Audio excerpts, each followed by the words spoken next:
Okey, kita sambung daripada bahagian tadi. Tadi kita stop dekat uh, tugas Syah Bandar.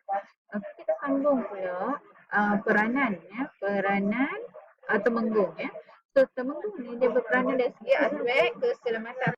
Okey, jadi temenggung ini dia berperanan dari segi aspek keselamatan. Okey.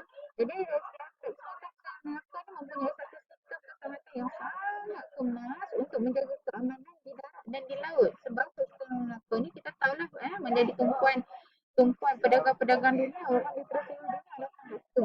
Jadi keamanan di darat telah menjadi satu asas yang pentinglah dalam kesusahan laut Melaka. Jadi untuk tujuan memastikan keamanan dan terjamin, temenggung telah dilantik untuk menjaga keselamatan kota Melaka. Kata kunci adalah menjaga keselamatan kota Melaka, manakala Laksamana pula bertindak sebagai panglima angkatan laut Melaka. Ataupun kalau kita nak ingat, temenggung ni kita andaikan macam polis. Okey. Laksamana ni kita andaikan macam tentera laut. Okey. Yang ni jaga keamanan kawasan darat. Yang ni jaga keamanan kawasan air.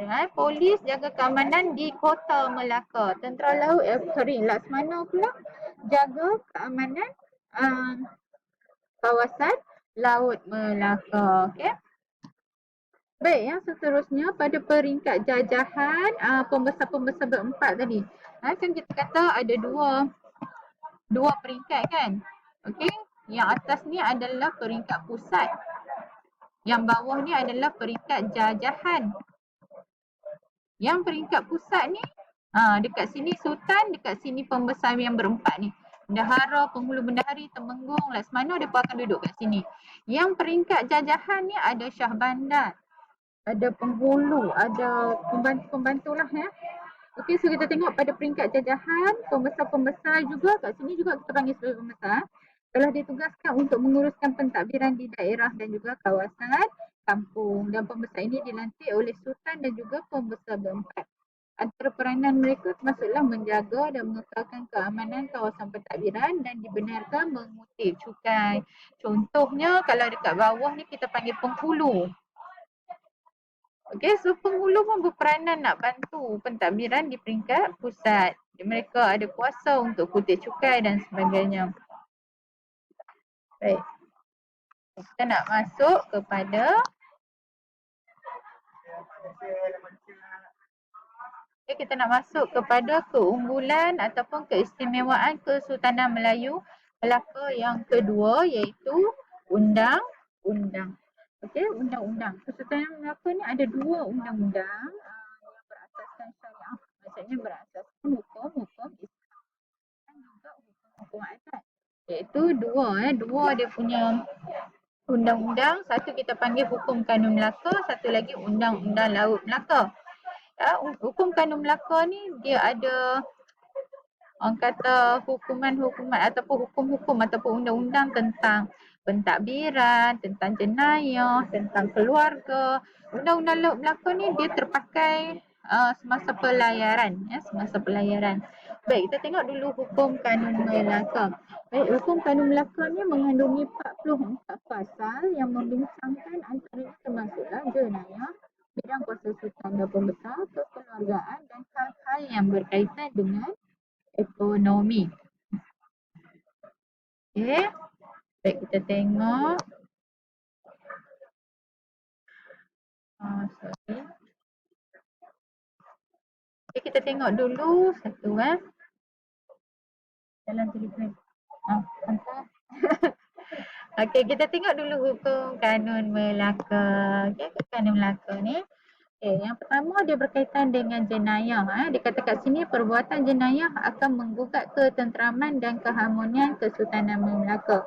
Okey, jadi apa yang kerajaan dia buat? Dia mengenakan hukuman yang setimpal kepada perbuatan jenayah. Misalnya membunuh, mencuri dan menikam. Contoh pasal 5.1 apabila seseorang itu didapati membunuh orang lain tanpa pengetahuan raja atau pembesar, maka dia akan dihukum bunuh juga. Okey, dia bunuh orang tanpa pengetahuan pembesar, tanpa pengetahuan sultan, dia akan dibunuh juga. Ataupun dalam kanun jenayah juga, dalam pasal 4, hukuman bunuh dikenakan kepada sesiapa yang ingkar arahan dan memasukkan titah sultan. Dia tak ikut cakap sultan ataupun dia cuba putar belik apa yang sultan sampaikan, dia juga akan dihukum bunuh. Itu pasal 4. Okey, itu dari segi jenayah. Masih lagi di bawah hukum kanun Melaka. Di dalamnya juga terdapat tentang peranan sultan dan pembesar. Maksudnya tanggungjawab sultan dan pembesar. Contoh dalam pasal 1 ada dikatakan tugas-tugas sultan, tugas bendahara, tugas temenggung dan juga penghulu bendahari sultan yang mana sultan bertanggungjawab untuk melantik pembesar, contohnya bendahara dan temenggung. Maksudnya dalam hukum kanun Melaka ini juga jelas menunjukkan peranan sultan, peranan pembesar. Sebab itulah dia punya pentadbiran berjalan dengan baik. Sebab arahan ataupun apa saja tanggungjawab mereka itu mereka jelas apa yang mereka patut buat kan. Okey. So aspek yang ketiga yang dibincangkan dalam hukum kanun Melaka ialah tentang kekeluargaan. Kekeluargaan tujuannya adalah untuk mewujudkan keluarga yang harmoni lah. Sebab keluarga yang harmoni juga akan mewujudkan masyarakat yang harmoni. Jadi contohnya pasal 26 pasal 26 yang menyatakan bahawa pernikahan memerlukan 4 orang saksi jika tidak cukup memadai 2 orang sahaja. Dia lebih kurang hukum syariah lah, hukum Islam kan. Dan hamba abdi dan wanita tidak boleh menjadi saksi dalam pernikahan. Okay, itu dalam aspek kekeluargaan. Dan perkara yang keempat yang disebut dalam hukum kanun Melaka ialah tentang ekonomi. Ekonomi ni penting lah. Ekonomi dia lebih kepada dia ikut cara Islam. Okay, dia kata kat sini, undang-undang ekonomi ini memastikan peraturan yang jelas tentang urus niaga untuk mengawal perdagangan di Melaka agar tidak berlaku sebarang kesalahan yang bertentangan dengan ajaran Islam. Contohnya dalam ekonomi pasal 30 dinyatakan amalan riba diharamkan dalam urusan perniagaan dan orang yang menjalankan perniagaan hendaklah akil balik, siuman dan perlu melafazkan niat jual beli. Maksudnya sampai memang dia pegang pada hukum Islam lah. Amalan riba tak boleh. Amalan riba maksudnya macam kita nak untung yang berganda-ganda. Contoh modal 50 sen, jualnya RM50. Untung berganda tu riba tu nah. Okey, itu dari segi hukum kanun Melaka. Baik, undang-undang laut Melaka pula. Baik, dalam undang-undang laut Melaka ni sebenarnya dia telah ideakan, dia punya idea untuk buat undang-undang laut Melaka tu adalah daripada beberapa orang nakoda. Nakoda tu maksudnya ketua kapal. Jadi mereka yang mencadangkan untuk buat satu undang-undang di laut ya, undang-undang pelayaran. Antara yang mencadangkan ya supaya diwujudkan undang-undang laut Melaka ialah nakoda jenal, nakoda diri dan nakoda sahab. Dan undang-undang ini akhirnya telah diperkenan. Maksudnya Sultan pun setujulah. Diperkenan oleh Sultan Mahmud Shah dan dalamnya mengandungi perkara-perkara berkaitan peranan nakoda, pelayaran jenayah di atas kapal dan juga percukaian. Nakoda tu macam ketua kapal ataupun kita ibaratkan seperti imam. Kalau imam salah habis makmum semua salah. Okay. So kita tengok peranan nakoda. Peranan nakoda, dia kata nakoda berkuasa penuh dan diibaratkan sebagai raja dalam pelayaran. Maksudnya di dalam kapal itu ketuanya adalah nakoda dan diibaratkan seperti raja. Kalau kat darat kita kata raja sebagai ketua pemerintah kan. So nakoda peranan dia sama macam raja di dalam pelayaran. Okey, semua pihak harus patuh terhadap arahan dan perintah nakoda. Contohnya dalam pasal 13.1 dinyatakan bahawa nakoda perlu diberikan keutamaan untuk berniaga selama 4 hari. Maksudnya masa sepanjang mereka belayar tu, katakan nak berhenti dekat satu-satu negeri tu, nak berhenti dekat satu-satu tempat, nakoda ada kuasa untuk jual beli, berurus niaga lah. Okay.